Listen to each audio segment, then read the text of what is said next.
జాతీయ నాయకులు వస్తారు అంటారు. ఎవరు రారే, మన బాధ మనం చెప్పుకోవాలి మొదలు. అంటే అట్లా కదా. ఇప్పుడు ప్రాబ్లం ఏమైందంటే బీఆర్ఎస్ టీఆర్ఎస్ తెలంగాణ ఫోకస్ వదిలేసి మేము నేషనల్ పార్టీ అవుతామన్న క్రమంలో ఇక్కడ అక్కడ అన్నట్టు కాకుండా ఫోకస్ తగ్గింది. ఇవాళ తెలంగాణలో అసలు ప్రాంతీయ పార్టీయే లేదు కదా. సో రేపటి నాడు మా జాగృతియే ప్రతి ఇంటి పార్టీ అవుతుంది, తెలంగాణ ప్రాంతీయ పార్టీ అవుతుంది.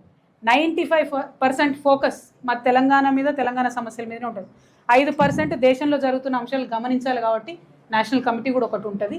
ఇట్లా ఇలా గ్యాస్ షార్టేజో, పెట్రోల్ షార్టేజో, లేకపోతే ఏదైనా వాళ్ళు తీసుకున్న నిర్ణయాలు, లేకపోతే నేషనల్ లెవెల్లో ఇప్పుడు బీసీ బిల్లు సాధించుకోవాలి మనం 50%, దానికి పోయే క్రమంలో నేషనల్ ఫోకస్ ఉంటుంది. కానీ 95% ఫోకస్ తెలంగాణ గ్రామాలు, తెలంగాణ గ్రామాల్లో ఉండే యువకులు, వారి జీవితాలు, తెలంగాణ మహిళలు, తెలంగాణ బీసీలు, ఎస్సీలు, దీని మీదే ఉంటుంది ఫోకస్. బట్ తెలంగాణ సెంట్రిక్గా ప్రాంతీయ పార్టీ, తెలంగాణ ఇంటి పార్టీ రాబోతుంది. అది మీ నిజామాబాద్ బిడ్డ పెట్టబోతా ఉంది కాబట్టి ఆశీర్వదించాలని కోరుతున్నాను. మనందరికీ తెలుసు, ప్రస్తుత తెలంగాణ రాజకీయాల్లో కేసీఆర్, ఆయన కూతురు కల్వకుంట్ల కవిత, వీరిద్దరి గురించి అయితే చాలా వరకు చర్చ అయితే జరుగుతుంది.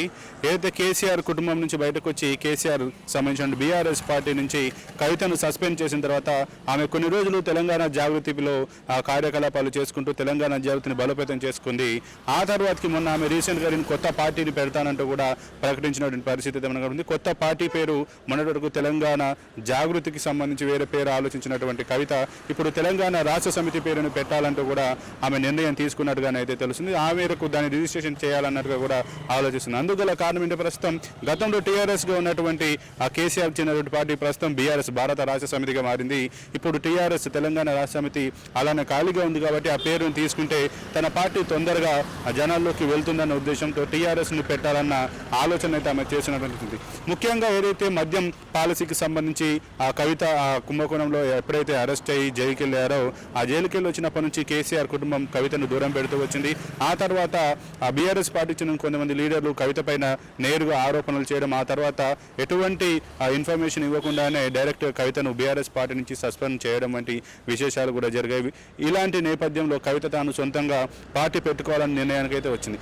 అయితే కవిత పార్టీ పెట్టడం పట్ల కూడా చాలా వరకు భిన్న వాదనలు వినిపిస్తున్నాయి. ఆమె కేవలం కాంగ్రెస్ బి టీమ్గానే ఈ పార్టీని పెడుతుంది, కాంగ్రెస్కి సపోర్ట్గా ఈ పార్టీని పెడుతుంది, నడుపుతుంది అన్నట్టుగా కొంతమంది వాదిస్తుంటే, కాంగ్రెస్కి కాదు బీజేపీకి సపోర్ట్గా కవితనైతే తను పార్టీ పెట్టి ఎవరైతే బీఆర్ఎస్లో ఉన్నారో వాళ్ళందరినీ టార్గెట్ చేసుకొని, బీఆర్ఎస్లో తనకు సన్నిహితులుగా ఉన్నారో వారందరినీ టార్గెట్ చేసుకొని కవిత ఈ పార్టీని పెట్టి ఆ బీఆర్ఎస్ పార్టీని నష్టపరిచే విధంగా, బీఆర్ఎస్ పార్టీని మరింత దిగజార్చే విధంగా తానైతే ప్రయత్నం చేస్తుందన్నటువంటి వాదనలు కూడా వినిపిస్తున్నాయి. అందుకు అనుగుణంగానే ఏదైతే కవిత మొన్న మాట్లాడారో తనతోటి బీఆర్ఎస్ పార్టీకి సంబంధించిన చాలామంది కూడా తనతో టచ్లో ఉన్నారని, వాళ్ళందరూ కూడా తన పార్టీలో జాయిన్ అవ్వడానికి సుముఖంగా ఉన్నారని, తాను పార్టీ పెట్టడమే తరువాయి అంటూ కూడా ఆమె చెప్పినటువంటి పరిస్థితి మనకు నెలకొంది. ఏదేమైనా కవిత మాత్రం ఆ తెలంగాణ రాజకీయాల్లో తను కొత్త పార్టీ పెట్టి తన యొక్క అదృష్టాన్ని పరీక్షించుకోవాలని చూస్తున్నట్టుగా తెలుస్తుంది. ఇక ఈ బీఆర్ఎస్ పార్టీని టార్గెట్ చేసుకునే తాను ఈ పార్టీ పెడుతున్నట్టు కూడా చాలామంది రాజకీయ విశ్లేషకులు కూడా అభిప్రాయపడుతున్న పరిస్థితి. ఏదేమైనా తెలంగాణ రాష్ట్రంలో మరో కొత్త పార్టీ రాబోతుంది. ఈ పార్టీ కవిత పెట్టేటువంటి పార్టీ ఏ మేరకు సక్సెస్ అవుతుందో, ఆ పార్టీకి ఒకవేళ టీఆర్ఎస్ తెలంగాణ రాష్ట్ర సమితి అని కనుక కవిత నామకరణం చేస్తే ఏ విధంగా అది ప్రజల్లోకి వెళ్ళి గత వైభవాన్ని సంతరించుకుంటుందా లేదా అన్న అభిప్రాయాలు కూడా మనకు వ్యక్తం అవుతున్నాయి. ఇక భవిష్యత్తులో వేచి చూడాల్సిన అవసరం ఉంది. కవిత పార్టీ ఏ విధంగా ప్రజల్లోకి ముందుకెళ్తుంది, కవిత తను అనుకున్న లక్ష్యాలు నెరవేరుస్తుందా లేదంటే ఇతర పార్టీల్లో తన యొక్క మద్దతు కోరుకుంటూ ఆ పార్టీలలో మళ్ళీ విలీనమయ్యే పరిస్థితి నెలకొంటుందా అనేది మాత్రం మనం కాలానికి వదిలేయాల్సిన పరిస్థితి.